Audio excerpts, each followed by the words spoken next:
Welcome to the Iyun Podcast, an in-depth look at Chareidi society, Israel, and the Jewish people. I am your host, Ari Koretsky, and I invite you to join us as we confront the challenges, joys, and possibilities of Torah-centered living in an evolving world. The Iyun Podcast. Think again. Welcome back, friends. We tend to assume that all Chareidim sit on the political right in Israel. Why that is specifically? Well, that's for another episode. Meanwhile, this week's interview with Pnina Pfeuffer interrogates that assumption as a Chareidi woman firmly stationed on the Israeli left. Ms. Pfeuffer, founder of the New Chareidim organization, or Chareidim Hachadashim, promotes the embrace of progressive values while maintaining fidelity to chareidi standards of observance and communal affiliations. A paradox? She thinks not.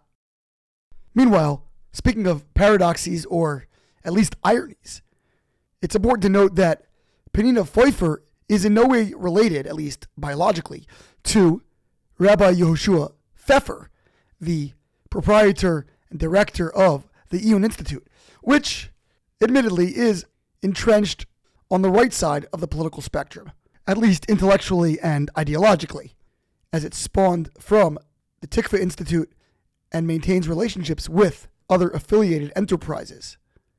That said, Rabbi Pfeffer and Pnina Pfeuffer do certainly know one another, respect one another, and both believe in the deep importance of exchanging ideas in a robust and transparent fashion in a quest to seek truth in machlokes l'shem shamayim and to engender feelings of fraternity among all of our Jewish brothers and sisters.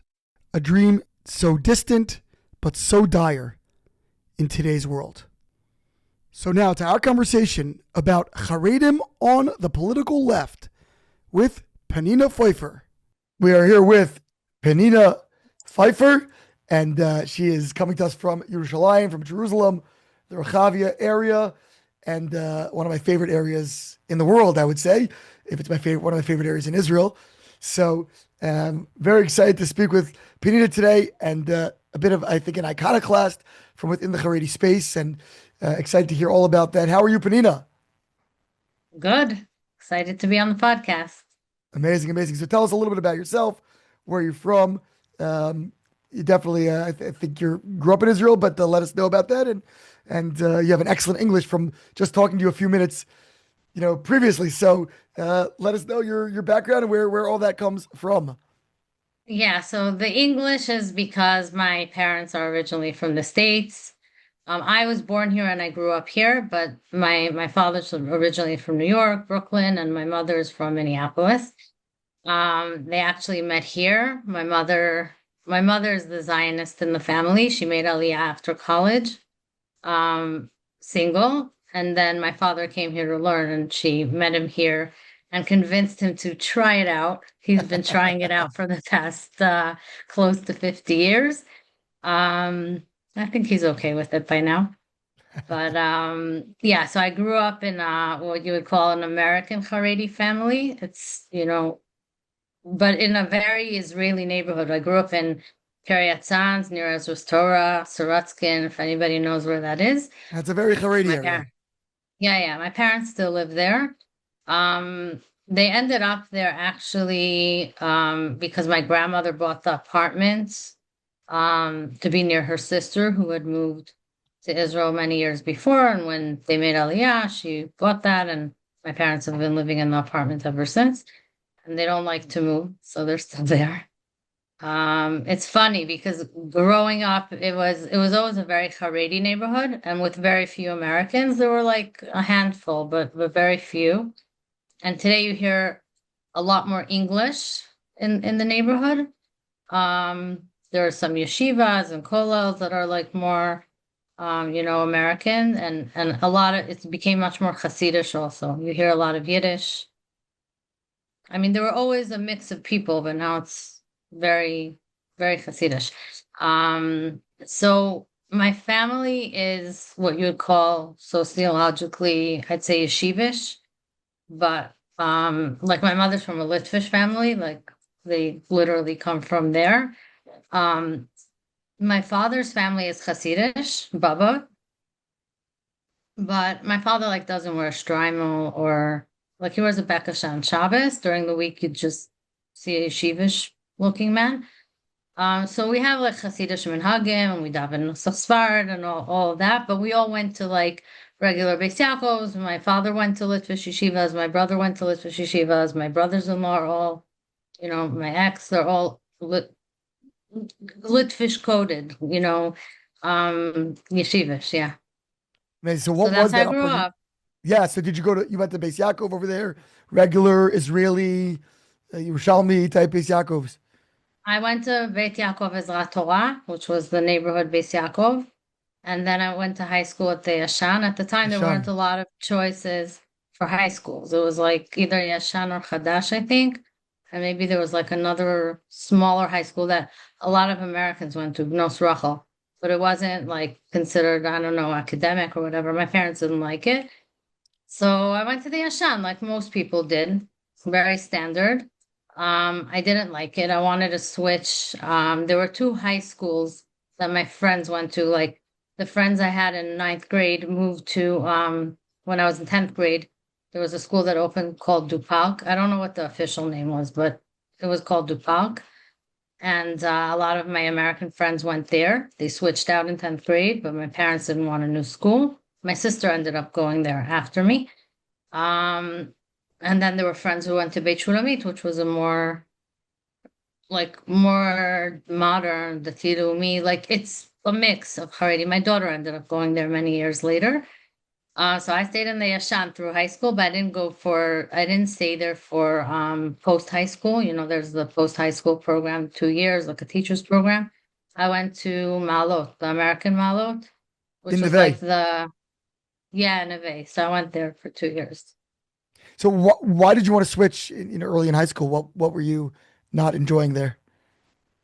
Um, I was pretty much just not enjoying. It was not, first of all, the friends I did have who were more like similar to me in background had left.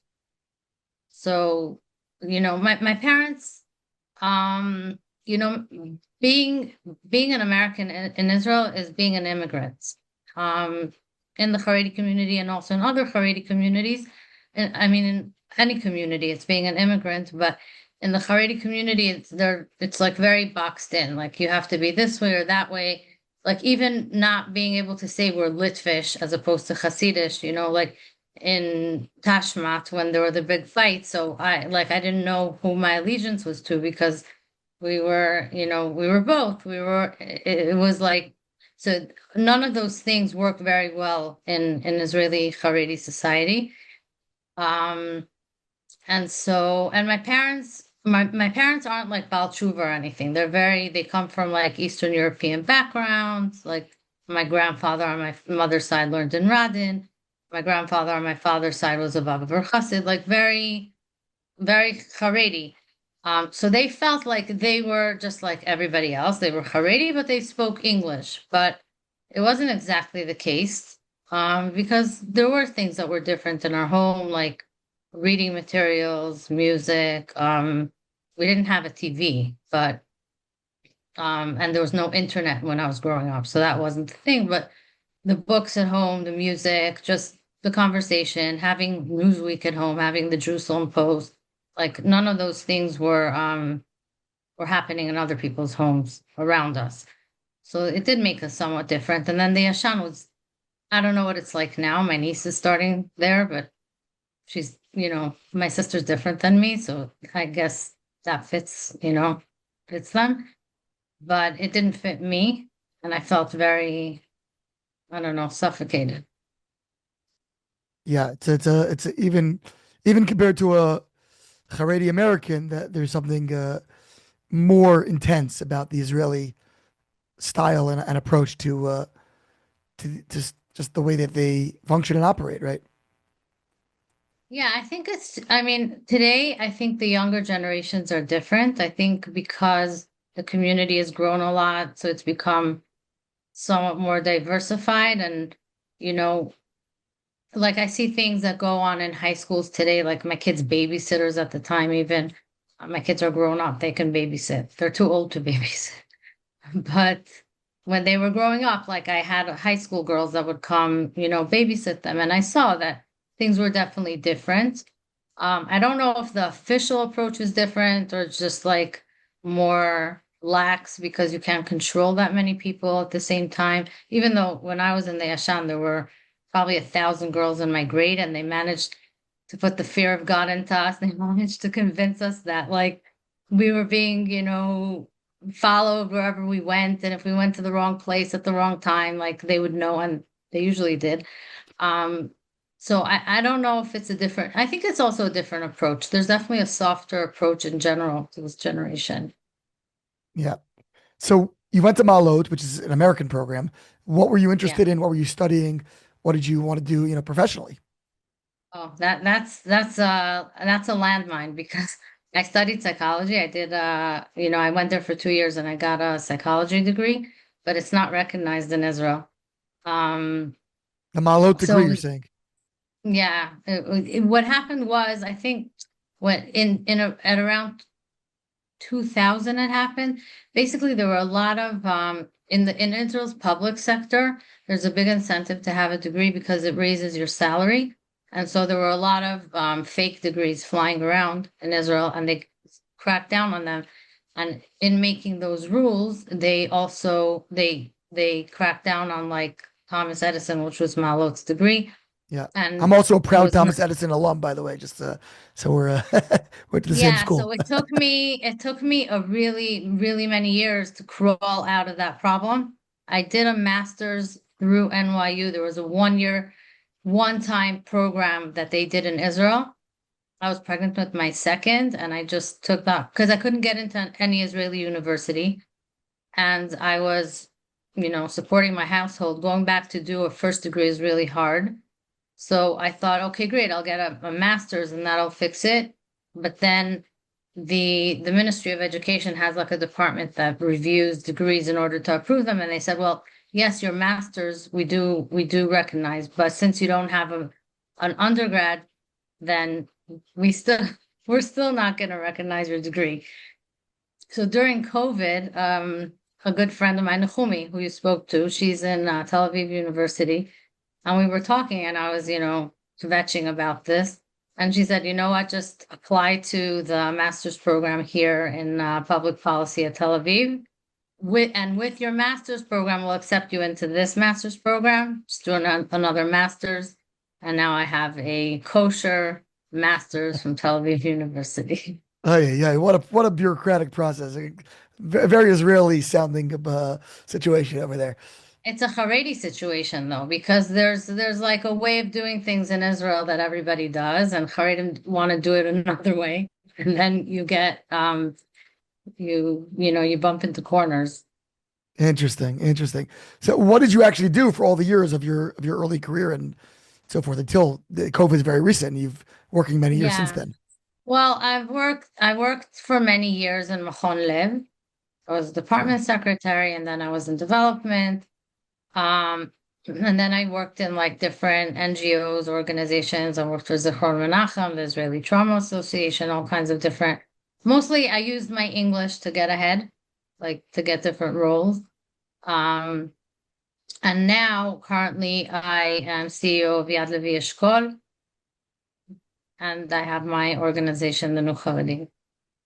Amazing. Okay, so um, I guess let's talk a little bit about your evolution in political issues and so forth. And were you interested in politics from the beginning? Is it something that you always followed? I mean, I know in Israel, politics is like the sports in America, So, that's you have teams and debates, and there's no, especially in the Haredi world, you're not following Maccabi Tel Aviv, 95% of the time. So, you're following Degel or Aguda or whatever it is. Were you interested in politics? Were you interested in issues and ideas early on? And if not, when did that kind of emerge for you? So it's funny that you say it's a sport because it's like the only sport allowed in Chareidi yeshiva. So Chareidi boys are very into politics, not only chareidi politics in general. They'll rattle off like names of, not very well known politicians that other Israelis wouldn't remember. Um, but I was a girl, so it wasn't that much of a sport. I was always interested in ideas. I was a big reader. And like I said, I was exposed to um, world news because we had magazines at home and we had the J Post. And my father, I used to wake up every morning. My father was after Shacharis. He was after the mikvah. He was like done with his morning routine and he was making sandwiches and he would put on the 7 o'clock news in English from Kol Israel. They had a 7 o'clock English news edition. That's how I used to wake up. Um, so yeah, I always had, and my family's like that, like discussing ideas and things that go on in the world. So I was like interested, but it was more of like, I don't know, like talking to people in my living room or in the park, but I wouldn't consider myself like an activist or having done anything about it. I was going about my life like a regular Haredi girl, getting married, having babies, etc. I think my first exposure to Haredi politics, well, obviously there was, the Degel break off from Aguda when I was a kid, and we had fights and whatever, like poster matches and stuff like that. But it was mostly the boys. There was also Shas in the mix, like Ashkenazim versus Sephardim. It was the whole thing, but I didn't really understand it. It was just like a thing going on around me. Um, what really like exposed me to Haredi politics was when I was newly married. We bought an apartment in Ramat Beit Shemesh, and this was in 2000. So this was like really when it was a very emerging community in town. Great real estate And decision, by the way. yes, honestly though, in 2000, really anywhere you bought in Israel would have been a great real estate. I can't even think of a place that wouldn't have been. But yes, it was a good decision. Um, And so we knew that we wanted Ramat Beit Shemesh Aleph because we were told the Ramat Beit Shemesh Bet was not suitable for us. But I didn't know much about the differences between the areas in Ramat Beit Shemesh Aleph. And we found an apartment through a realtor, like a Haredi realtor, on a street called Uriah. And it turned out to be the more Israeli side of town. But I also discovered very quickly during Sheva Brachas, actually, that we had been sold an apartment in a building unofficially allotted only to Ashkenazi Avrechim. I found this out because we had a garden apartment, but it wasn't like a different levels building. It was like a building, and then we were on the bottom with the garden. And so we were in our garden, I don't know, like sorting through dishes and stuff. It was Shava Bracha, so we had a lot of stuff. And my ex gets a phone call from the realtor, and I can hear him laughing through the phone, and he's telling him something, and that's apparently very funny. My ex found it a little bit less funny. And I asked him, okay, what was that? And he said, well, the realtor called to say that the neighbor from upstairs called to complain that I sold the apartment to Sparties. My ex is not Sparty. He's a Pfeuffer. He's a Yek, but he's dark. He wears his tzitzis. He doesn't have payas. So to him, he looked Sparty. And he was complaining about it. And the realtor said, haha, nah, he's not. No, we didn't do that. He's Ashkenazi. He learned in the mirror, he's all good. And so that was my introduction to the neighborhood. And then because I grew up in a very Haredi neighborhood, but first of all, it was mixed Haredi, meaning there was Sephardim, Ashkenazim, Hasidim, Litvaks. It wasn't like one type. And there were different ages of people. Like this was a neighborhood where it was more like a dorm for couples. Like everybody was the same age, the same status. Maybe somebody had a baby or two, but basically it was all just young couples starting out from a certain set of yeshivas, like very, very Homogeneous. homogeneous. Yeah. Yes, very, like strikingly so. And it was also a very young community that didn't have facilities and schools and everything was starting out. So I got to watch how the politics played out and, who built the school and who took over the building at the end of the road and made it into a shul and decided how the shul would be run. and the different power plays that were going on. And also it was the time when, I don't know if you know about this, there was a chareidi party called Tov that was like for the working chareidim. They're the only chareidi party that actually got seats anytime that weren't from the official, the big chareidi parties. They got in the municipalities, both in Beit Shemesh and in Beitar for a few years. They had representatives. They're gone, but that was the time when they were like doing their thing and they tried to get me involved and Even though um your husband wasn't working. no, he was learning. He went out to work when my oldest daughter was born, which was like 3 years after we got married. He's the only one in my family who's not in learning. My brothers-in-law and my brother are still in learning, and they're all, well, my brother's not in his 40s yet, but the other ones are. Um, but we were like chutznikim, we were more modern, so they thought like we'd want to get involved, and I was fine with their agenda. But what I noticed is that the pundits on the Degel side, that were against them because they're modern, because they're not okay, were actually in their personal lives a lot less. I mean, this sounds judgy, but I knew them from up close because they lived on my street and I had them over for Shabbos. They were a lot less from in their personal, dealings than the people who were considered like the more modern working crowd, whatever. And that in this specific instance that I was part of. Also, there were signs on my side of the street that people put up. They looked like political, these big, I don't know, posters that said Zachor Yom HaShabbat LeKodsho. And I had no idea why they were there. And finally I got curious and I asked someone like, what is this? Like, why is there a campaign to keep Shabbos? Like, we're all keeping Shabbos Everyone around here is here. keeping Shabbos. Yeah. It just seemed odd. And they said, well, across the street, the apartments were not sold to Haredi people because Ramat Beit Shemesh was meant to be a mixed neighborhood. And so a lot of people from Beit Shemesh, bought apartments there. People who had grown up in Beit Shemesh, and they were somewhere on the spectrum of Masorati to Dati. Like some didn't keep Shabbos, okay? Like you could see a car on Shabbos. And so they'll see these signs and they'll understand that they're not welcome and they'll leave. And that's what happened. Wow. So I got my first, understanding of how politics work from that experience, but I wasn't involved in it at all. And I was very naive. Like I would ask, there was also this program, I think it was Yad Le'achim or Lev Le'achim, I don't remember which one of them, where they would go around to like the villages around Beit Shemesh, and they would recruit people to send to Haredi schools. So I, again, very naively asked, why don't you go to the neighbors? Like they have kids because they were older than us, right? They're like more established. So they said, no, then they're going to want to send to our schools.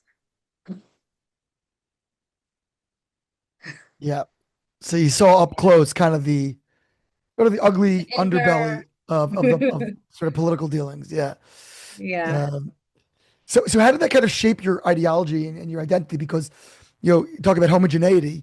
There's a clear sense that within the Haredi space, there is a relative degree of conformity when it comes to political matters, thinking a certain way, voting a certain way. And obviously, when you dig down into the actual data, it's not always so clean like that, of course, especially when you come to secret balloting and, you can, people can vote their conscience quietly, but largely speaking, I think that is the case.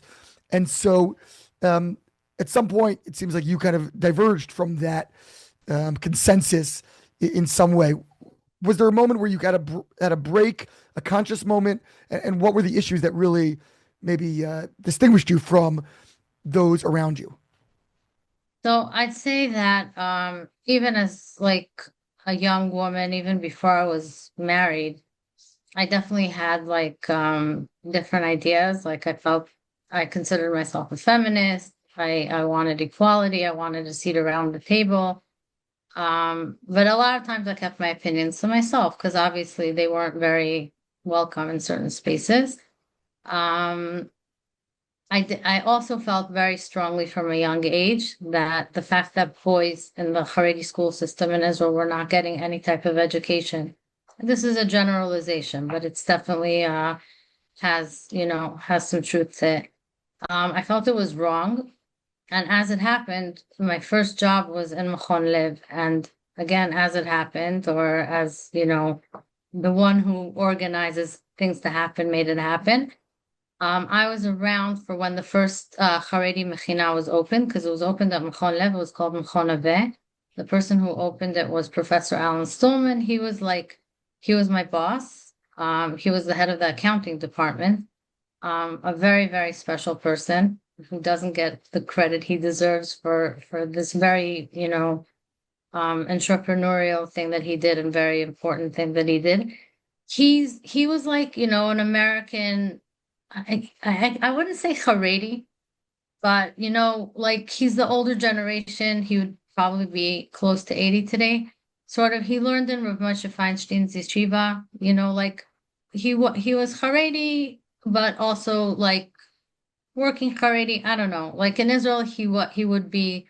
His kids went to Dati Leumi schools, were very firm. So he said, there's guys from Hebron. Hebron Yeshiva is right next to Mechon. So he said they're sneaking in to come, they want to come here. So let's make it available to them because they need it.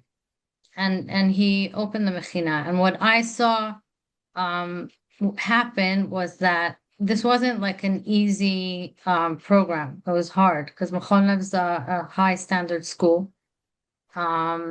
And so a lot of them didn't make it from the preparatory program into the degree program. And from those who did, a lot of them didn't manage to graduate. There was a lot of fallout.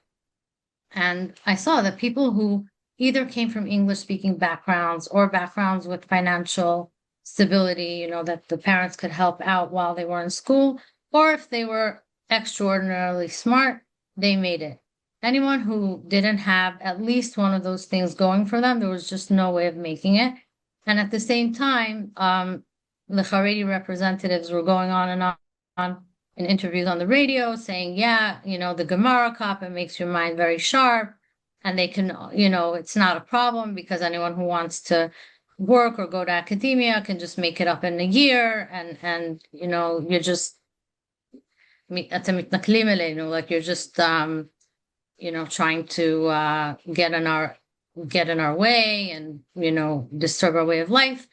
And to me, this wasn't political, like it was personal, because I saw these people and I saw how broken they were when they realized that they're going to be schlepping boxes for the rest of their life because they're going to have to work. These are people who already made that decision for whatever reason that they weren't staying in Kolo, right? And so their option was either to have a successful career or to have an unsuccessful career. And that's where they were being, what was happening to them. And it was my generation. And I just felt like it was heartbreaking. So that was like another turning point. But I guess you want to know about like my left-leaning opinions. So I'd say that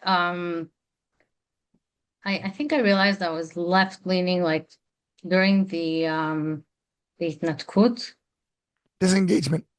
the disengagement from 2005. Gaza. hmm Because again, I was working on Machon Lev where people are very Dati Leumi and a lot of them are very right-wing. And there was this thing about how the state was trying to come to some sort of agreement with the people, at least on an official level. Like there were negotiations or attempted negotiations, and there were people who were from Gush Katif who were willing to negotiate. Generally, the older generation.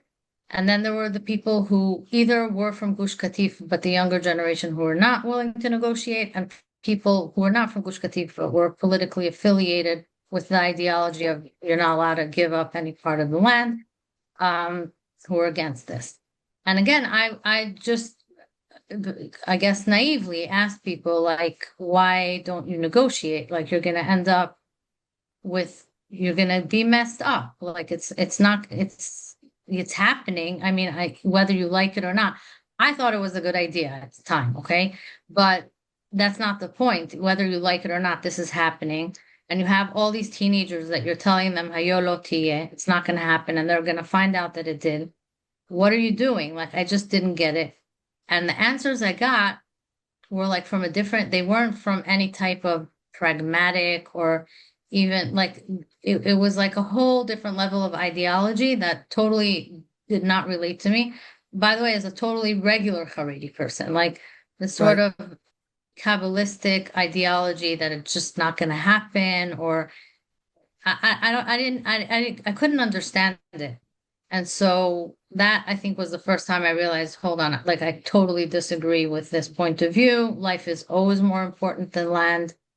That and that by the way is a very to this day, it's a very Haredi Right. I ideology, was going to life say, it over doesn't sound like a land. leftist position. It sounds like a, classic Rav Shach, sanctity of life over the sanctity of land, and not having the messianic kind of, dreaming and, speculation and recognize, of course, if we want Mashiach to come, etc., but that we can't push it and we can't force it and we have to, meanwhile, live in this world. That's a very Haredi pragmatic approach. So I don't hear that as leftist per se, as much as I hear it as standard Right, Haredi but but it fare. was still, if you put right and left and you just like distill them, in a very rough way, then that was considered a more left-leaning position.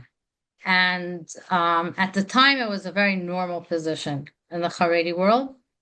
I'd say that today, well, the first thing I did that I guess labeled me as a left-wing activist was I wrote a column for Haaretz, I think it was 10 years ago, about how the young Haredi um, people are becoming radicalized to the right. For, I tried to explain it also, and there was no data at the time because um, the way politics are set up in Israel, your opinion as a Haredi person is not interesting to pollsters. Because polls cost money, right? So they're going to try to poll people whose opinions are important to them politically. And the reason it's not important to them what you and I, well, you are in America, but as a Haredi person, what we think about different political positions is that we're all going to vote for a Haredi party. And Right. those Haredi parties are historically moderate, except on certain issues. Um, and they're going to come to a deal with whatever government comes into power. And so who cares what Pnina thinks? Like it doesn't matter, right? And my worry, which I think was borne out, was that the young Haredim were adopting different ideas and they were not moderate anymore. And so you're going to have a reality where the Haredi parties are only going to be able to be right wing ever. Um, and I think that's something that we've seen. Well, it's also the alignment with Netanyahu for so many years. So you have this like automatic understanding of the Haredi youth that that's the only way to be. And it's not necessarily again, it's not a Haredi position that we are right wing. And even I interviewed Yitzhak Pindus a few years ago. Yeah, we don't agree politically, but I think he's a wonderful person. So I interviewed him and I asked him, well, is the fact that there are Haredi settlements and is the fact that, you've aligned yourself for so many years with Netanyahu, has that changed the Haredi position on the fact, have we become officially part of the right? And he, who is very much on the right, I'd say even on the radical right as a person, said no. We are a Haredi party. We are a Torah party. We are not a right-wing party. Like they're still holding on to that, old Rav Shach ideology or Rav Ovadia in Shas's case. But the reality on the ground is not that.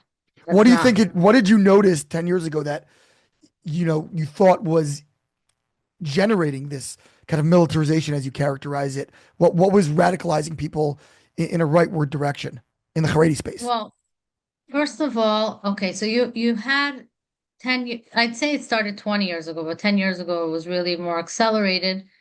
Um, you have this movement of young charedim who are adopting some kind of Israeli identity, whether through going to the army or going into academia or going into the workforce, right? All these changes. So you're sort of not living in your ghetto anymore. You have to interact with Israeli society. And since you are a Jew, and most Haredim, I think de facto are Zionists, meaning they are patriots of the state of Israel, even if they don't, read a Chadam or Herzl or whatever. The fact is, you're Israeli. You live in the land of Israel. You live in the state of Israel. Your allegiance is to the place. So unless you're a chareidi who's like from Mea Shearim who doesn't vote for Haredi parties, you're de facto a Zionist. You're part of, Israeli society in that way. And so you're coming into contact with Israelis who are not Haredi, and you have to sort of build this identity that you didn't get in your younger education, right? It's not something that was discussed in school.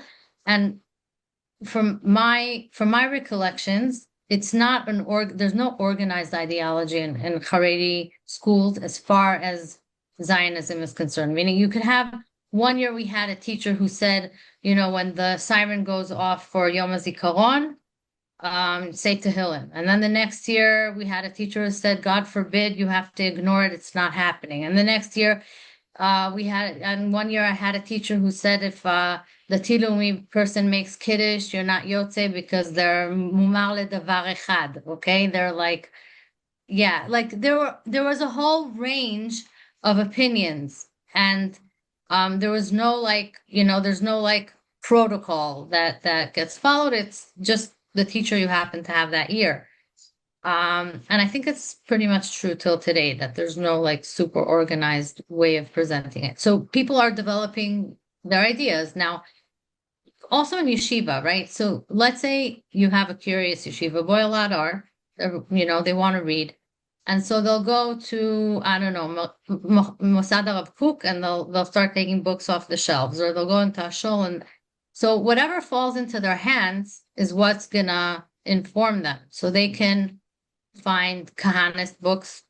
They can find, like, no one's guiding this type of, what's going on, and they're just getting what's available. And what's available today, especially, let's say you're Haredi and you went to the army. Who's going to be your, your, how do you say, a katzin, your officer? Someone from the very right wing, Chardal or both the Chardal, meaning both religiously and politically very much on the right. And that's what you're going to get exposed to. And that's going to feel comfortable to you because you're seeing a person who's on your level of religiosity, who's in the army as a lechatchila, not as a bediavad. And that feels like someone you wanna, you wanna learn how they operate in the world, how they think in the world, and you're gonna adopt those ideologies for yourself, right? You're not gonna, if you're a young Haredi sort of shopping for your Israeli identity, you're not going to Tel Aviv to interview gay couples on what it means to be Israeli, right? That's like not your scene. So you're going to end up, I mean, not everybody, but there's definitely going to be more exposure to Chaldal or, national religious, which is obviously very right-wing politically, those kinds of ideas. And again, the Haredi community doesn't, like, if you go into a Haredi home in America or in Israel, you're going to see Gemaras, you're going to see halacha, you're going to see those kinds of svarim. And if you're going to go, and you might see a Musar book on the shelf, right? My father has like 3,000 svarim. Most of them are Gemara oriented, halacha oriented, a little Hasidus, a little Kabbalah, tiny bit of Musar, right? That's what the library looks like, the Frum library. And then if you go into the Tilumi or even like in America, YU home, you're going to see a lot of Hashkafa books.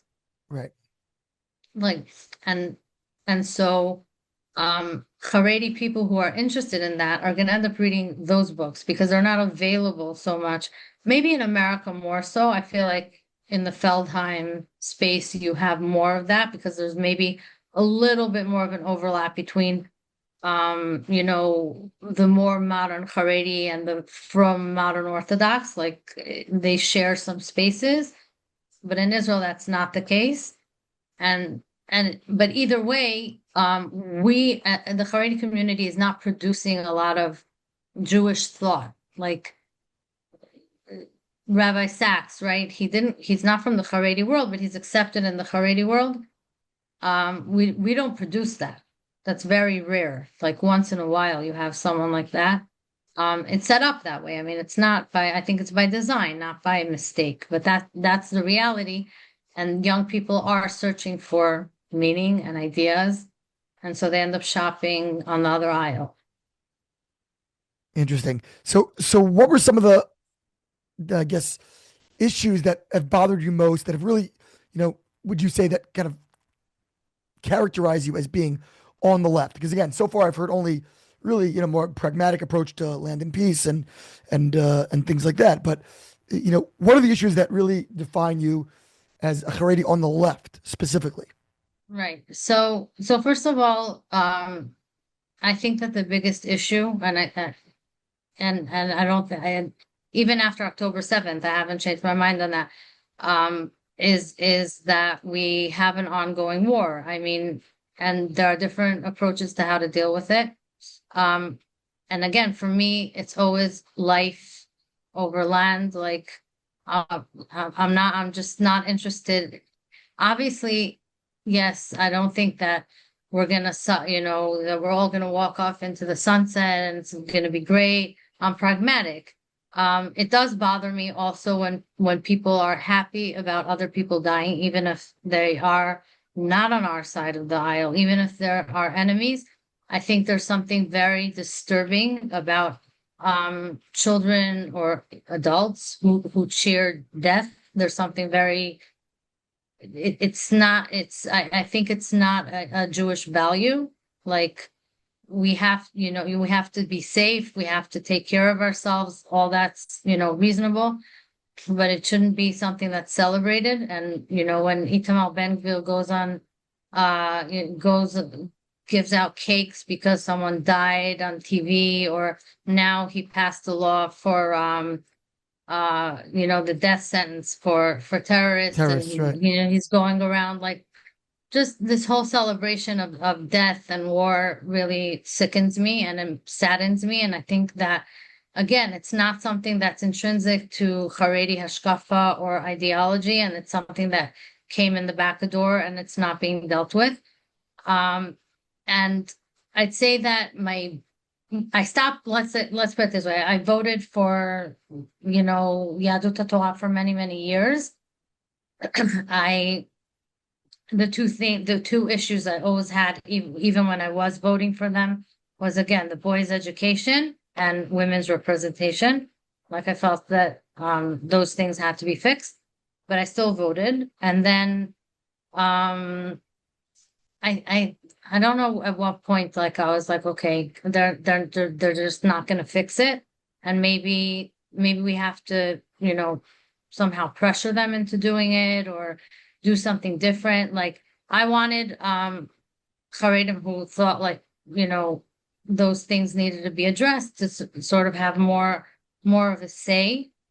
I also discovered through my activism and I ran for political office in Jerusalem. I ran not this time, the time before.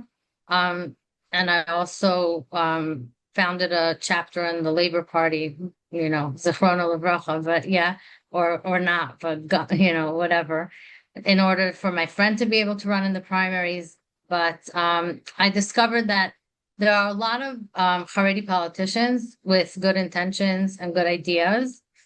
There are no organized plans. Like my mother has a hard time understanding this. Like a lot of people always ask, you sit in this like at conferences and whatever, and then people present, and then they always ask the Haredi, representative, meaning the Haredi party's representative, not a person like me. So what's your plan? And it's always like, I know they don't have a plan. They sort of respond to what's on the table at the time. They do that very well. They're very, very good at politics, but not at public policy. That's a different thing, and they don't do that. Um, Sometimes they'll have like, a short sort of a plan for something specific, but they're basically there's no big plan for like what, 5-year plan that the chareidis should do this or that or whatever. We see it now with the draft, right? There's no plan. It's just like no plan. So, and also the other thing, besides not having a plan, basically you have there's a trap. Like take Gafni, right? Gafni is one of the most powerful politicians in Israel, not just in the Haredi community. If he got up in the morning and said to himself, you know what? I spoke to Pnina and now I understand her position and I agree with her. The Haredi boys should learn English. Not very radical. It probably went through his mind a few times. And he stood up on the Knesset podium and he said this out loud. The next day, Gafni is toast. There is no more Gafni because his rivals within the party will run to, whatever guttle or whatever they need to do over there. And they'll say, he went against the party line and that's the end of him. And that will be the end of him. So it's not even about the people. It's about, being trapped in a system that to me I don't think it's like, I always say this. I don't think the Chareidi politicians are any more nefarious or corrupt than anybody else. It's a system just like any other. There's ways that things happen in politics. But I'm coming from the Chareidi community. I had kids in the Chareidi schools. They're grown now, but and not just for my kids, right? Like when you get into like a more public role, then you want it for other people's kids as well. But I just thought that, trapping this trap, there was no way to fix it or maybe no motivation to fix it from the inside because of the way the system is set up. And when I looked out of Haredi politics, looking to the right, it just wasn't the ideas that I wanted to promote. Like also on economic issues, I'm very, very far left.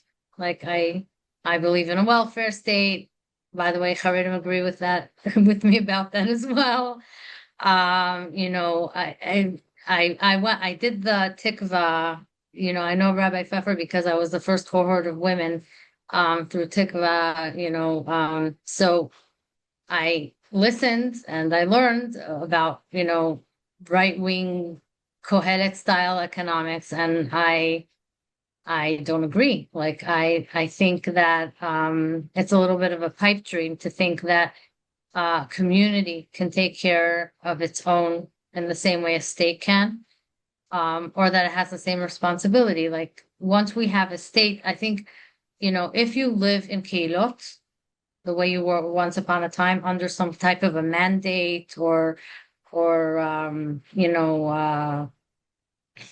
how do you say autonomous community structures, yeah, like the yeah, like Ritzot and things like this. you're not a citizen in a state, right? So yeah, so your community does the best it can and it's organized. And by the way, those communities were also officially state mandated. They had teeth.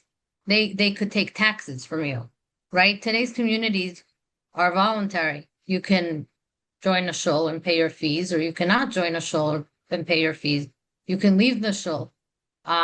When you were in some European country and you were under a community, that community could charge you taxes and you didn't have a choice. You paid taxes to that community and then that took care of the weaker links in the community. Right, these were coercive communities. What? These were coercive communities. Yes. They like a state. A state is very coercive. And but that's the system we live in now. So pretending like we're not full citizens in the state of Israel and we don't deserve the same rights or have the same obligations, which is another whole discussion of rights versus obligations. But being a citizen gives you rights. Before, like when people say, like when Israeli politicians say things like, "We'll take away the vote from people who don't go to the army," that's a huge problem. And that's coming from the right and the center left, because both Lieberman and Lapid said those things, right? So, so that's another issue. I want Chareidim to be, since we are citizens of a state, then we should have the understanding of what that means, both as, as the rights we have, and also obligations. How do you track on the axis of uh, Jewish state versus democratic state? Of course, the fact that there are about 2 million Arabs in the state of Israel who also have voting rights and so forth. How do you, ensure from a left wing perspective that the state remains both demographically and kind of characterologically Jewish while remaining faithful to democratic ideals? Well, if you're going to call yourself a democracy, then the citizens of the state it's one man, one vote. Israel's not is it's a democracy. Is it a perfect democracy? No, it doesn't. I don't think. Let the Arab citizens, when they vote, they know that they're not going to be in the government. I mean, they were in one They government came in one once, yeah. time for a year, and everyone made such a ruckus about it. I think that's a problem. I think that's something that Israel has to grapple with. You can't have chareidi citizens who are, halfway citizens, and you can't have Arab citizens who are halfway citizens, and just pushing that off and trying to, find all kinds of ways around it constantly. I'm not I'm not saying you can't come to agreements with that have differences between communities, because that's also a problem. Like, I think that Ben Gurion's ideology, he had this like figure of it was a character called Srulik, and Srulik was like the ideal Israeli with the kovatembed and whatever. Not everyone's going to be Srulik. Like, your Charedim are not, even if they're full citizens, they're not going to not be Charedi. They're going to be different in some ways, and so are Arab citizens going to be different in some ways. And for example, in the school system in Israel, Arabs have to learn Tanakh. They have to learn Israeli history. Now, I'm not saying that that's a huge problem, but it means that they don't get to study like things that they would like to, or that the proportions are off. Like, I wouldn't, Haredim don't welcome, that type of takeover of their, culture and religious beliefs. So I don't think we should be doing that. Um, and it has to be addressed. Like, do I stay up at night worrying that we'll have like Arab takeover and the Jewish state will be gone? Honestly, I don't. I think, first of all, demographically, they're 20%. It's a big minority. Um, but it's still a minority, so it's not a real issue unless you decide that the West Bank, or whatever you want to call it, David Yeah. Shimon, If all you of that annex, become, yeah, yeah. What will happen realistically if we annex is that we're going to have people who have less rights. We already have an example of that in East Jerusalem, because we did annex, but we didn't give them citizenship. They're residents of Jerusalem. They're not, meaning they theoretically could vote for City Hall, but they can't vote for the Knesset. So we already have an example of that. And it's not such a great setup. Um, and I don't have all the solutions. I mean, I understand that these are real issues. Um, but I still think that if you want to be if you want to call yourself a democracy, that's how you have to do things. yeah. Are there any other issues that would kind of put you, I guess, at odds with those generally associated with the right, in the Haredi world? Um, that's an interesting question. I think, yes, my position on women is considered very radical. Like, I mean, publicly, I advocate for women around just in politics and things like that, which isn't really such a big issue. I mean, it's a huge issue on a practical political level, but not halachically a big issue. It's a much bigger issue for, let's say, to advocate for women being rabbis or things like that, meaning in the chareidi world. And I don't advocate for that. I mean, if someone wants to, more power to them, but that's not what that's not why I'm at odds with the chareidi world. But they find it very aggressive that chareidi women want to be represented. You're saying the Chareidi parties find that to be concerning? Yeah, they don't appreciate that position at all. Um, I mean, I have my thoughts on why. I think that I don't think it's a halachic issue. And they've actually never even said it was a halachic issue, not officially. And I think they're smart for not doing that because it's not such a good argument. Like it can be very easily dismantled, especially when Haredi women are able to be in any other position of power. Like there's a Haredi judge in Israel, and no one complains about her being a judge, right? So it's only specific to politics. Um, so I don't think it's like a halachic issue. And obviously, it's not about tznius because there are many women who are not religious or actually very religious, just not Haredi in these spaces.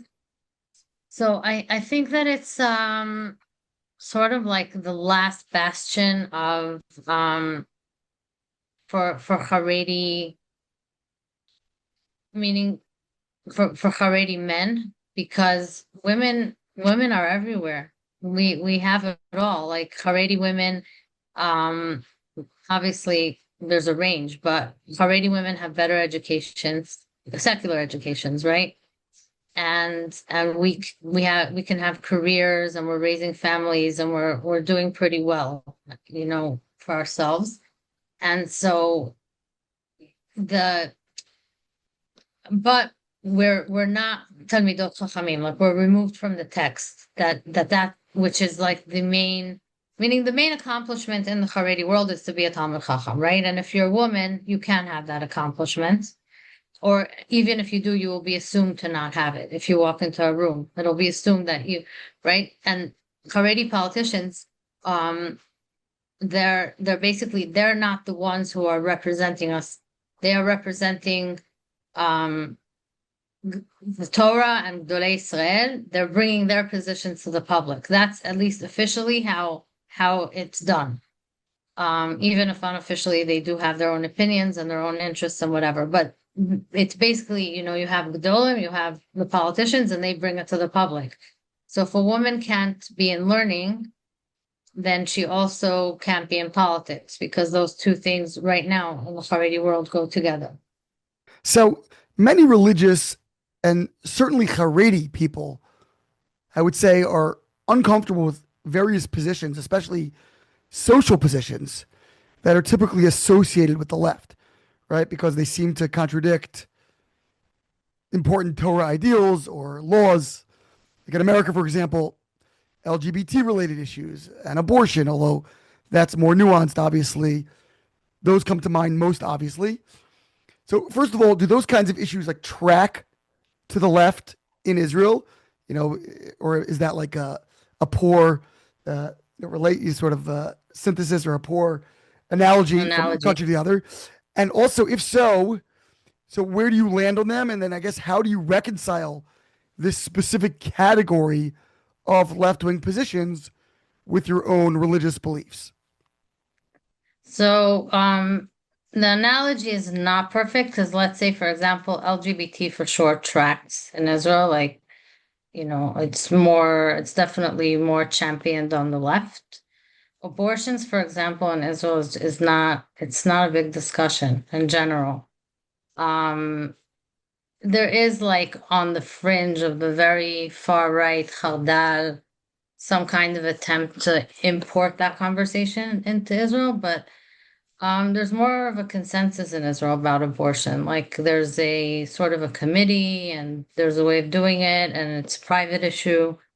Um, I wouldn't say like abortion is it's, I know in America it's like a huge thing and it's like a big deal. Here it's not, but um, yeah, but the Speaker of the Knesset, who's from the Likud, is an open gay man. Amir Ohana. And yeah, Amir Ohana. The chareidi parties, they sit in that government. So again, it's not across the board that it's one way or another. I'll say that as far as I'm concerned, um, obviously it's not a big Haredi conversation in any way, in a public way. I'll say that. But I think that it is beginning to be more of a discussion, even Rabbanim, and things like that. Because the fact of the matter is, I remember like someone once asked me, do you know gay people? I said, I do. I don't necessarily know who they are, but I do, right? Statistically, and they exist in our community as well. And it's something that has to be grappled with because, it's people and they have this issue and there's just a certain percentage of the population that's going to have those leanings. And it's a question of what you do about it. I think for me, it's more like if you talk about the left in Israel, it's less about these things and it's more about being anti-religious in general, like having a stance that is, um, you know, also personally, but also politically anti-religious. And that's something that yeah, it's definitely there. Like I'm not you can't like sort of sweep that under the rug. I think um that's why the Chareidim find it much more comfortable. And they also say that, like that they're more comfortable on the right because of that. Not just because of the right wing positions, but because of that sort of more um, you The know, attitudes. yeah, there's a much more positive attitude towards religion, religious practice, belief on the right than there is on the left in Have general. you do you encounter when you're in those circles, do you encounter opposition or do people see you as kind of like, oh, she's you know, a convenient representative now? We could say, oh, religious people are also like you become like a poster child, or do you feel no, the animosity and the negativity? Well, there's obviously that attempt to sort of co-opt, religious and religious looking people and to say, yeah, you see, we're okay. Um, and that's something that I also like I don't necessarily allow it. Like I'm not just gonna be somebody's poster child without getting something out of it, meaning as a community, like to actually want to build bridges or do something positive. Just being somebody's poster child is, you know, It's like not, tokenizing. yeah, yeah, but that's politics. That's what people do. I actually remember a long, long time ago when Amir Peretz was the head of the Labor Party. So this is a long time ago. This is like a decade ago, I think, 8 years ago. And I went to one of the Labor Party conventions, and his family and friends were there. And so someone said yes, and she's religious and she's a feminist and she's this and that and she's part of the party. And so one of his sisters-in-law, I think it was, said, "Okay, but you won't like you're not for women, going up to have in Kriyat Torah, like to have Aliyah. that's going too far." Like she was telling me, that's going too far because they're traditional, they're Mizrahi, they're not Tel Aviv, type of. So you get all kinds of reactions from people. And Bougie Herzog, who was the head of the party for a while, and I, used to talk to him. He's traditional also. Like he proudly displays his grandfather's, Sfarim in his office, and he talks about it. And I know that to some degree, like he keeps Shabbos. I don't know if like fully halachically or whatever, but he definitely sees himself as traditional. So, but I don't think that that's a good answer to the question because the question you're asking is like generally speaking, what's the attitude? And generally speaking, And it's not just on the left. Like, I don't know if I know Yair Lapid is considered like left in Israel because he's, in some, more secular. But he's not really a very left-wing politician if you break down his opinions. He's just very secular.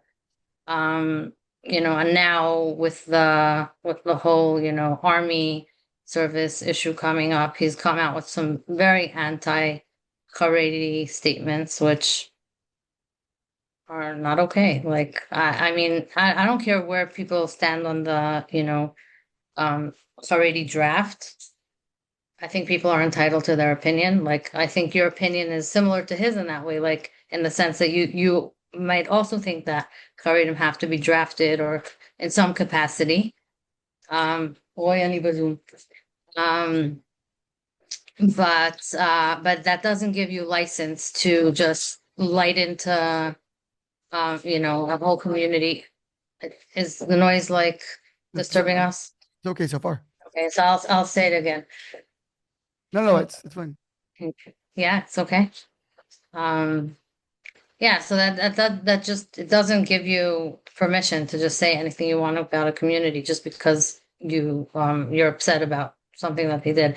Like that's in general like something that I'm very sensitive to. Like you don't get to talk about, Haredi children like they're not deserving. You don't get to talk about um, entire communities that saying like the vote should be taken away from Haredi people because they're not drafted is like way beyond the pale. And when you're at these events, do people take the opportunity to kind of vent towards you or at you about their frustrations with this community?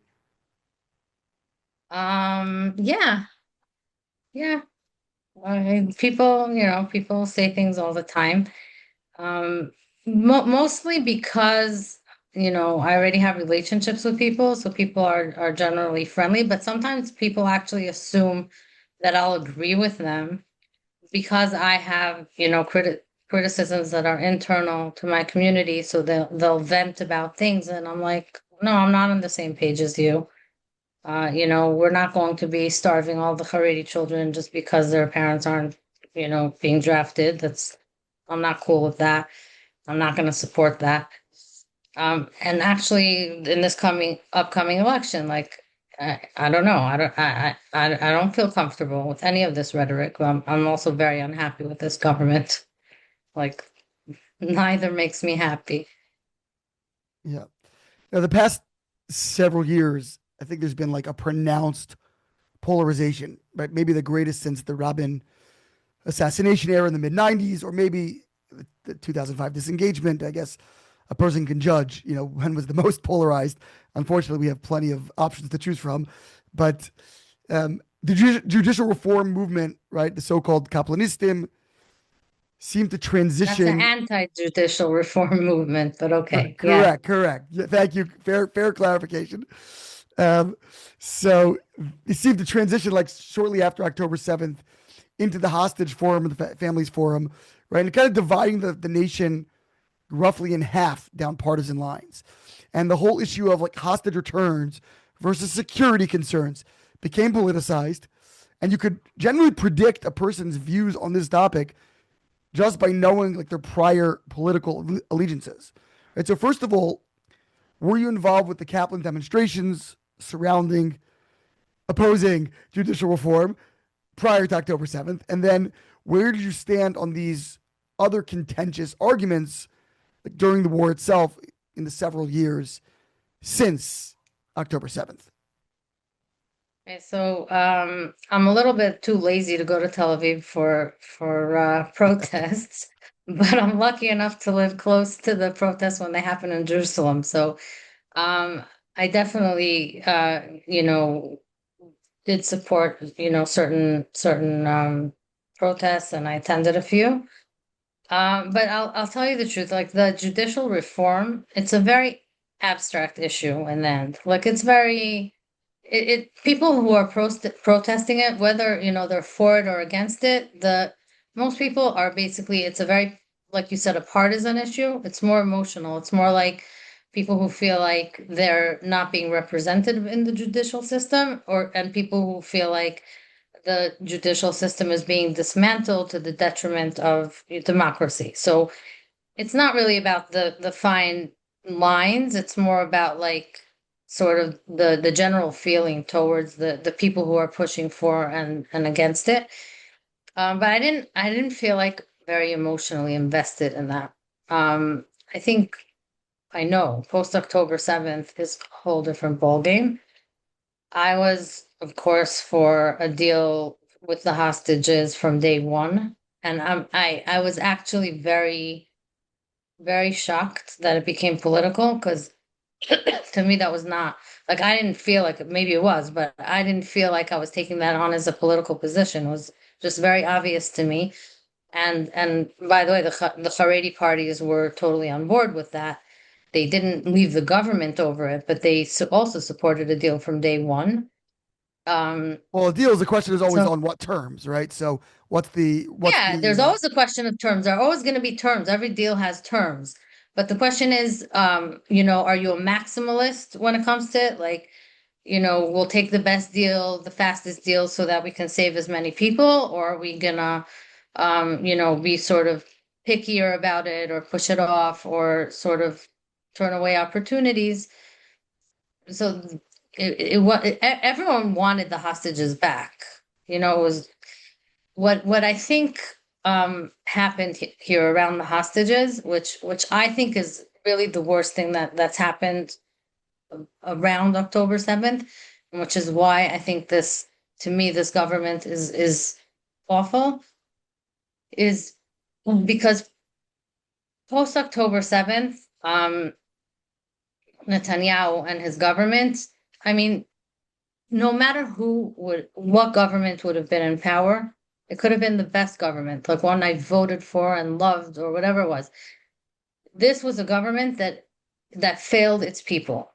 Whether, it was by mistake or an oversight or whatever happened here, something, awful happened under their leadership, and they have not to this day taken accountability. And that lack of accountability is reflected in what's going on the streets. But it's also like, to me, if Netanyahu would have said post October 7th, listen, I'm sorry, this was terrible failing of leadership or whatever, but I feel like I'm the only person, because I've been leading this country for so long and I'm so experienced, et cetera, then I think you should give me X amount of time, like, I don't know, 18 months, whatever, to finish the war, to do, to try to get the hostages back to do, and then I will, give the vote back to the people and we can see what happens, or I'll resign or something like that. Then I think there still would have been dissent and protest, etc., but there wouldn't have been a feeling like every decision that was being made is a campaign decision. And whether that's true or not, that's the feeling that at least half the people have. Even people like my parents who are, chareidi, right wing, mainstream, whatever, um, they they don't like disagree with me on this. Like they think that, a government that such a thing happened under, they should take responsibility. And so I think the lack of responsibility is not just what happened on October 7th, it's what happened after, and it's not being willing to understand the effects that has on Israel, like how destabilizing it is when when about half the people think that every decision you make is affected by politics and these are decisions of life and death. So They said regardless that's of the where substance, even if you would agree with them on their approach, just the very fact that they were the ones in power and they're the ones that dropped the ball, so to speak. Again, intentionally, unintentionally, you could say it more cynically, you could say it more innocently, more charitably, but either way, it happened, and therefore oh, I'm everything's sure going that to they be didn't do it viewed. on purpose, but and the fact that to this day they're opposing how do you say vadat State hakira, Commission of Inquiry. a state commission, like that's that's to me, that's not, I don't think it has anything to do with my political opinions. Like, Right. had Lapid been the prime minister, or Bennett, or or Yair Golan, or I don't really anybody. Mansour It, Abbas. it, yeah, anybody in that position, when such a thing happens, you take responsibility, and that's not what happened here. And to me, that's like, it has nothing to do with, obviously my political opinions are part of it. I'm not denying the fact that, I didn't like this government before, and I don't appreciate it now either. But the not taking responsibility is something that's nonpartisan. It's something that's just, I I don't understand it. And I think it could have been a lot better. Like, had they done that, I think we would be in a much better place, even if they were still in power. Yeah. So, I'm curious, you know, I guess given all the disagreements you have with this community, you know, why do you still identify as chareidi? Um, in what sense do you remain chareidi in that regard? Well, I wear a shekel. Um, it's just, what if I'm not Haredi, then like, what am I? I don't know. I was born that way. I was raised that way. My family's that way. Um, I don't think that having differences of opinion is something that changes your identity fundamentally to that point. When I ran for city council, I thought that that's like the first thing usually that's thrown at you when you do something out of the ordinary that isn't appreciated. You get the "she's not really Haredi" line and whatever, and they could have used it because whatever, the way I dress isn't exactly the most Besiako, whatever. They could have said that. But they didn't. I never got that thrown in my face. Um, I I want to say that again, I don't go around villainizing people or communities. I come with actually out of a concern and care for my community. Um, Even when I'm exempt from, different repercussions, like I know English, my kids know English, right? Those things don't apply to me. That's not my problem. Um, so I don't have this like idea that charedim are bad and everyone else is perfect and charedim have to become like something else. I have many issues with, you know, also on the left. It's definitely on the liberal left when they think that in order for them to support any Haredi cause, then I mean, they don't say this expressly, but it comes out between the lines that they're basically like, well, if you'll we'll help you if you become us. And I always say, like, it doesn't work like that. We're citizens. We're not going to become you. We're going to be Haredi and we're going to be Israeli citizens. And for example, um, and this is something that has broad agreement both on the right and the left of what you would call the working Charedim or the Mamlachti Charedim, the school system that started about 10 years ago, which is the Mamlachti Charedi, which I was very involved in advocating for. Um, it's basically, it goes against the status quo, because in the status quo, the Charedim put in the fourth part of the status quo is chinuch atzmei, independent education that's not directly under the state and the Ministry of Education. And basically, the Mamlachti Charedi is saying, no, we want schools that are under the state. They're not privately owned and they have proper education and whatever. By the way, in the status quo, there was nothing about not having a good education. That wasn't part of it. That evolved later. But it goes against the status quo, and the party parties don't like it, both because ideologically and also practically, the parties own a lot of the schools, and it's also power, money, etc. So when I come to politicians or decision makers who aren't from the Chareidi world, and I tell them you should advocate for these schools because these are children who are citizens of the state and they deserve an education. And it has nothing to do with who they are. They don't always, take the bait. They're not always willing to. Some are, but it's not their first concern because identity politics are very strong and they can't look beyond how the child looks in their mind to understanding that they still deserve an education, whether or not they're going to grow up to look like you. So I have a lot of disagreements with a lot of people, but that doesn't make anybody a villain and it doesn't make anybody, a bad person or bad politics. I think that the only people that to me are villainized in my mind are like very much on the extreme right. People who put, land or other concerns above life. That to me is like a truly bad position to hold. But other than that, um, I think everybody has a right to their opinion and merits to their opinions. I guess what are the ideals within the Haredi community that really the Haredi community kind of embodies that you do identify with still that really still make you proud to come from this place? Not just because, okay, you were raised there, you were born there, fine, but that you really feel like, no, this is what I would go out to battle with, saying these are powerful, beautiful ideals that, the rest of the country could benefit from and that I'm proud to be associated with. Okay, so first of all, the idea of community. Second of all, the idea of simplicity.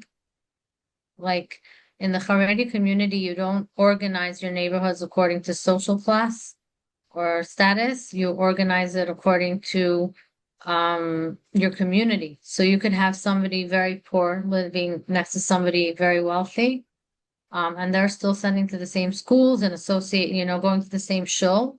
So that's something that it's very unique in Israel. I don't know how it is in America. I'm not sure.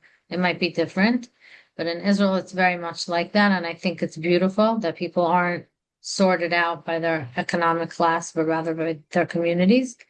Um, I think that the Haredi community is very gentle, even even with holding like very right-wing ideals, the especially the men, like Haredi men are softer than the other Israeli men, maybe because they didn't go to the army. But it's Safa b'Saifa. They're the people of the book. They're not the people of the sword. So there's a certain, I don't know, gentleness that comes along with that. And overall a certain simplicity, like not the goal isn't to be wealthy, or if you have it, not to show it off. The ideals are about learning, like the people who are most venerated in the Haredi community are old men who study. Like that's the biggest deal you can be. Those are our posters, even in political campaigns, we don't hang up pictures of Gaffney and Deri, we hang up pictures of Rabbanim because that's who's important to us. So we look up to people who are elderly, who are wise, who are learned, and those are the values that we, pass down. I think all those things are very, very unique and special and speak to me. Amazing. What have you done formally to advance these causes? Because it sounds like you founded an organization, Chareidim Chadashim. Is that what it's called? The New It's called the Chareidim? Tzibur Haredi Mamlechti, but Okay. in English I call it the Nu Haredim because you can't translate Mamlechti into English. I tried. Um, Statist. The statist ultra-Orthodox. yeah, no, yeah. If you have to explain it when you're saying it, like everybody knows what Nu Haredim means. If I say statist, no one's gonna know what I'm talking about. So the things I founded it like 6 years ago. And basically the idea was let's take all these people who are doing great things and policy driven things, meaning the Haredi community is very good at welfare. There's a lot of, you know, things going on around welfare, and I applaud it, but this was about policy, right? We want to change certain things at the root because we feel that they're not being done right. Okay, so and we actually did not focus on the three big ones, meaning academia, employment, and army, because there were already organizations doing that. So we're the orphanage for the things that were not being dealt with. And those things, it emerged from the group. So one thing was the Chinuch Haredi Mamlachti, and by the way, I want to say something about it, which is that we want the opportunity to be given to whoever wants it. We do not want to force anyone who doesn't want it into it. Meaning, I'm not saying take away the other schools, close down the other schools, or anything like that. There are people who will say that. I'm not saying that. I'm saying if there is a family who wants a chareidi education, with English and math and the teachers getting paid properly and in a safe building, et cetera, then that should be available to them, just like to any other Israeli citizen in Israel. Okay, that's my stance and my network stance on that issue. The second issue that came up was sexual abuse in the community. And I want to say that obviously not just because of my organization or campaigns that came out of it, but in general, over the past decade, we have made really great advances, and it's become, I'd say we're on the same level as any other community as far as safety, as far as dealing with exposing people who are assaulting. So the Haredi community has really, really made really great advances in that direction, and we're in a very good place. There's always going to be predators, so it's not something that ends. It has to be dealt with all the time, and you have to educate children, and you have to put in safety measures, but we're no longer in a place where people are trying to sweep things under the rug all the time, etc. And the third thing is women's place at the table, like leadership, politics, secular leadership, by the way. We're not demanding rabbinic leadership, not officially at least. Amazing.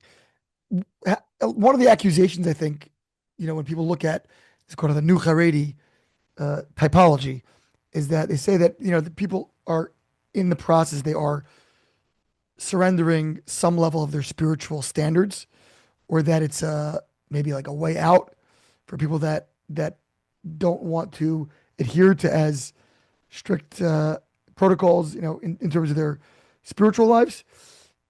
What do you see as kind of like do you see a corresponding relationship between people who are politically more progressive in these issues and in terms of the way that they relate to their Judaism, or do you think these two are unrelated? I don't think it's unrelated, but I also don't think it follows it's not linear. Meaning, yes, you have people who want a more liberal lifestyle. But some of them will send to Hasidic cheder. Like there are people in Bnei Brak who live a very modern lifestyle. It's usually these are usually people who either have family status and they can allow themselves, to do what they want, but also be part of the community, or people who have money and can do the same. So um, so I want to say, okay, so you do have these schools that will give people that opportunity to have that kind of lifestyle, even if they don't have those privileges. But not everybody who wants an education for their children is necessarily looking for that. And what's more is for like now there are certain like Bells joined the Mamach with most of its schools. So it's a framework, right? The school chooses what to do with the framework. It's just a framework. No one's forcing any kfira down your throat or a television into your living room. None of that it's up to you. So obviously some schools are going to end up being more modern because they're catering to a more modern community, and some will be bells, and then they'll cater to bells and they'll look entirely different, and some are Chabad. Like everybody, each school is going to look like the community that uses it. I mean, my kids went to Beis Yaakov in my area, which is Rehavia. It's a different Beis Yaakov than the one in Ezra's Torah. It's different. The parents are different. The kids are different. It's different. Do we have the same official creed? Yes, but the kids look different. So I also, I don't think it's any, I don't, it doesn't make sense to sort of tell people if people want to be from and they want to send to a school, then get them a school. Like what are you gonna do? You're gonna start like educating adults and telling them how they have to be in the world. I don't think it makes any sense. The kids need a school. If their parents are misbehaving, well, they have, they can answer to the same Makadosh Baruch Hu we all do. That doesn't mean their kids don't get to go to school. Right. I guess one of the accusations maybe that I've heard, or concerns that I've heard about some of these kinds of schools has been that, and this is probably one of the issues that people have that they don't want to send to these schools, is that there might be a mixture of people that are ideologically kind of driven, that they want to be very from and also give an education and kind of have this more, I'd call it like American style approach to integration and so forth.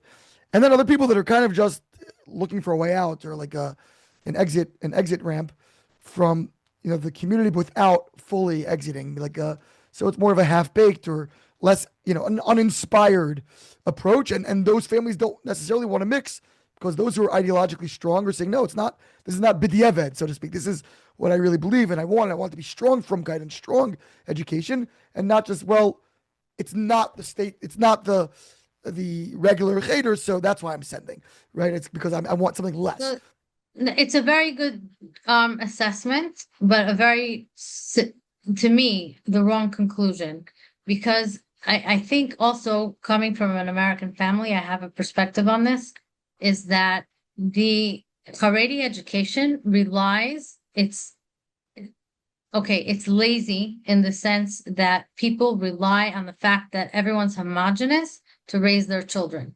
They feel like I'll make sure everything's like super squeaky clean around me. And then I don't have to do I don't have to invest in my kids' chinuch, because everybody around me is the same and there's no questions, and I don't have to tell them you can't eat candy by this one, and I don't have to tell them, don't take the books from that library. Everything should be like sterile. And two things. First of all, there's different types of people in the world, and it's a never ending quest to do that. And I think that energy should be invested in your children and in their chinuch, and in teaching them what's right and wrong, and what your boundaries are, and why they're important, which is a very radical change for Haredi education. Meaning, I understand that this is not the norm, and and so I'm not saying it doesn't exist. I'm just saying I think that it should be framed in a different way to parents, that they should understand going into it that this is the case, that there will be different families with different levels, and they do have to prepare for that. I think that is important for people to know that. I just don't think that conclusion is necessarily the best conclusion. And as you know, there are families that, are the fathers in learning, and the mothers, I don't know, whatever, selling robes in her basement, and half the kids come out one way and half the kids come out another way. Like, it's not like if you send to Beis Yaakov and everybody's going to be perfectly lined up, you have some kind of a guarantee. And even if you're the best parent and you do a great job and you send to the best school and you do whatever's right, it's still not up to you 100%. You are there to invest and do your best. So if you feel like you can't cope with that type of mixture, I understand. But I don't think that means that such a school shouldn't exist, or that many parents won't find it a good option for their children. Um, I, I do think you have to grow some kind of backbone in order to send to a school where there are different types of kids. And again, not all of these schools are like that. There are schools like that, and then there are schools that, a very homogenous community, um, takes that framework, like again, Bells, Chabad, whatever, and then the school is that way. So, and you have, outside of the mamach and other, you have communities that are not Bnei Brak or Yerushalayim or whatever, like chareidi cities, where there's also a mixture of kids. Do people not send to the school there? They don't have a choice. Like they send there and they raise their kids the way they raise their kids. Um, I'm not, again, as a parent, you do the best for yourself. You don't like start thinking about how the education system should work. I always say this, like, I have my ideas. I advocate for what I advocate, but when it comes to my kids, I'm going to do what's best for my kids, not what's best for everybody else. I don't care about everybody else when I'm choosing a school for my kid. But, but I don't think that this is like the ultimate argument against these schools. Just finally, what has been the reception to the work you've tried to do? Have you faced flack? I know your children are older now. Is that impacting things like shidduchim, and that's always like the great specter hanging over people who want to make some sort of change. Uh, what's kind of been the way that you've been experienced the community in the work that you've done? Not just among the people that are obviously together with you in your efforts, but in your family and in the broader community where you came from, and those who aren't necessarily, either aligned with your positions or aren't, wonder like why you even care about these things, and like what Hold are you on a wasting your second. אני time, באמצע etc. פודקאסט, אני מסיימת עוד מעט, רועי. טוב? בסדר, אנחנו מתחילים אז. אני באה עוד כמה דקות. אני לוקח לך סיגריה. טוב. Uh, um, first of all, I'll honestly say that I don't care what people think about me, except my family and my close friends. Not in the sense that I'm, arrogant. I just don't feel like, people who don't know me, their thoughts are like, should be taking up my time and energy to that degree. I do very much care what my parents feel. Sometimes I don't say things because, or, I do keep my mouth shut sometimes if I feel like something's going to hurt my family, even though I am outspoken, or my kids. For example, I never ran in politics again because my kids really hated it. Like they hated that experience. And I wasn't even maligned or like they didn't suffer directly. Just the whole idea of their mother being in the public sphere really didn't sit well with them. So I never did it again. My daughter, I have a 21-year-old daughter and a 19, almost 20-year-old daughter. So you're welcome to find them and shit off. I think the biggest check mark against them is that I'm divorced, but that's been 15 years now. And that, I mean, I would say it has nothing to do with my activism because the divorce was previous but it does have to do with the fact that,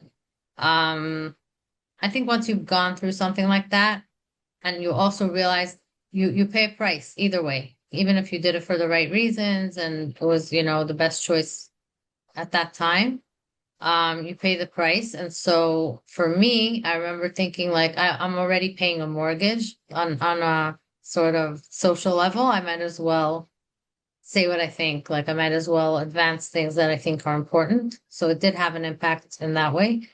Um, I don't know. I don't think I occupy people's thoughts so much, and I don't think they occupy mine. Like I think people go about their business mostly.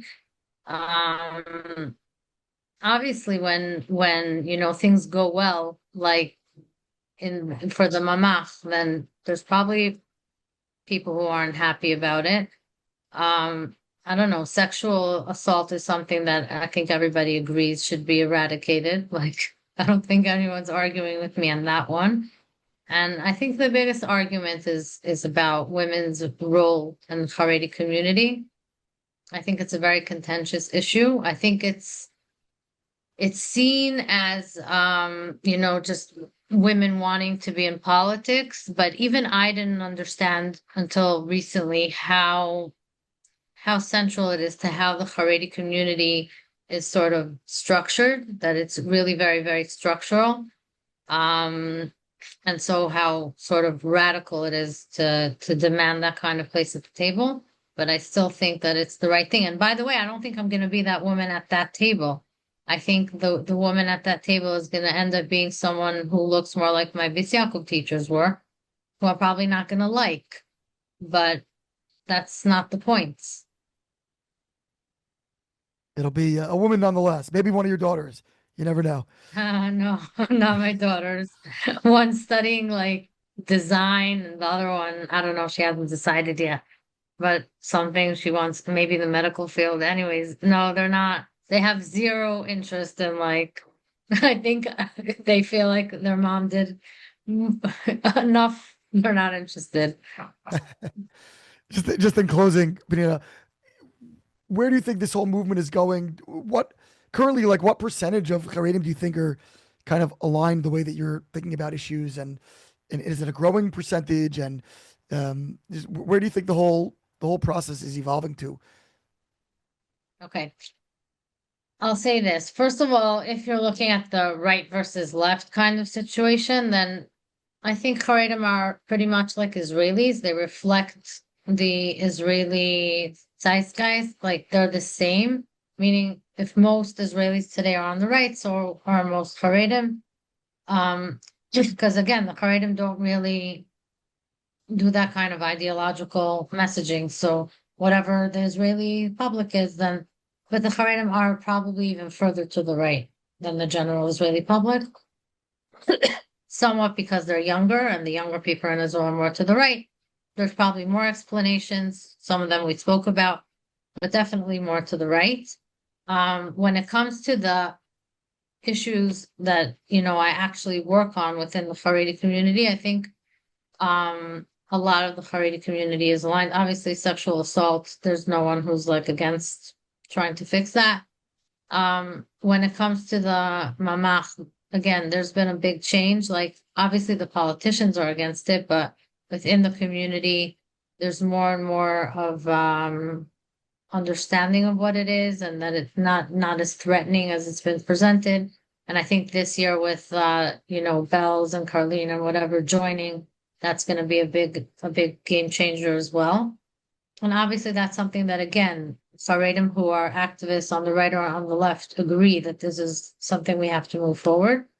When it comes to women, I think that's where the big divergence happens. That's where, that's what takes me really to the left within the Haredi community. Because even like, let's say if we were having this as a panel discussion with Rabbi Pfeuffer, that's where we would probably disagree the most. Um, and but I do want to say that, let's say when we started talking about it again 10 years ago, I wasn't the first. By the way, it was Esti Shushan. She sort of came out with a campaign that said "Lo b'charot, lo nivcharot," which is if we can't be elected, we won't vote, as a slogan. And at the time, it was considered like crazy, and no one had ever even thought that, I did, but like very few women even thought about it. It was just the way the world is, like the sun rises in the morning, there are men in the Knesset. That's just how it is. And today, I'll tell you a story. Before the last elections, one of the rounds of the last elections, I was getting a manicure, and my manicurist is a lovely young Sephardi Haredi girl, married. She's like 25 with two little kids. And she was debating if she was going to vote for Shas or for Ben Gvir. So me, being of my political persuasion, I said, okay, I'll push her in the direction of Shas if she's asking. I said, why don't you vote for Shas? And she said, well, because Shas doesn't have women and Ben Gvir does. And that's not like some kind of, academic or or sort of left-wing ideology going on. That's like, the man on the street kind of understanding. Like even to her, as a young Sephardi chareidi woman, it looks wrong to her that she shouldn't be represented by women in Knesset. So I think that there's definitely, even though on the ground there's much less expression of it, I think that there's just like, by the way, the fact that the Chareidim have moved to the right isn't expressed in the Knesset very strongly, right? You don't see that being like changing policy necessarily within the Haredi parties, but we know that it's going to have an impact eventually. So in the same way, the fact that young Haredi women view the fact that they're represented only by men is strange. Okay, even if they don't think about it all day or whatever, but when they're going to vote, they think about it and it bothers them. That's a significant change. Fascinating stuff, and really interesting to hear just a different perspective and a brave voice, um, and I think an important voice as well. And Pnina Pfeuffer, thank you so much for joining us. Thank you for having me. It was a pleasure.